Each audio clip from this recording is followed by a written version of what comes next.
જિલ્લાના સિટી એ division police સ્ટેશનની અંદર અમદાવાદ મ્યુનિસિપલ કોર્પોરેશનમાં નોકરી આપવાની લાલચ આપીને તેમની પાસેથી પૈસા પડાવી છેતરપિંડીનો ગુનો કરવામાં આવેલો હતો અને તેમાં 3 આરોપી કાનજીભાઈ કુંડપરા, કિરણબેન સરવાણિયા અને વિજયભાઈ વાઘેલાની વિરુદ્ધ એફઆઈઆર દાખલ કરવામાં આવેલી હતી. આમાં જે ત્રીજા આરોપી છે વિજયભાઈ વાઘેલા, તેમણે કોર્ટ સમક્ષ સરેન્ડર કરેલું હતું અને તેમને સાથી રાખીને સિટી એ ડિવિઝન પોલીસ સ્ટેશનના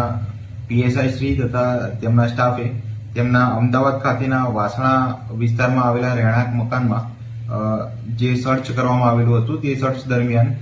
તેમના મકાનમાં એક જે કબાટ આવેલું હતું તેમાં સંતાડેલા અમદાવાદ મ્યુનિસિપલ કોર્પોરેશનના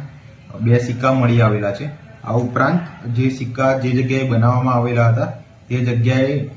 જતા જે બનાવનાર છે તેમણે પણ સ્વીકારેલ છે કે આ જે સહી સિક્કા છે તે તેમના દ્વારા જ બનાવવામાં આવેલા છે. આ ઉપરાંત જે વિજયભાઈ વાઘેલા છે તેમની પૂછપરછ કરતા એવું જાણવા મળેલું છે કે આ પ્રકારનું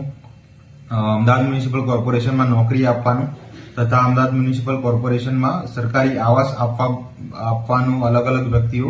કુલ 35 જેટલા વ્યક્તિઓ સાથે છેતરપિંડી કરવામાં આવેલી છે અને હાલ આગળની તપાસ ચાલુ છે.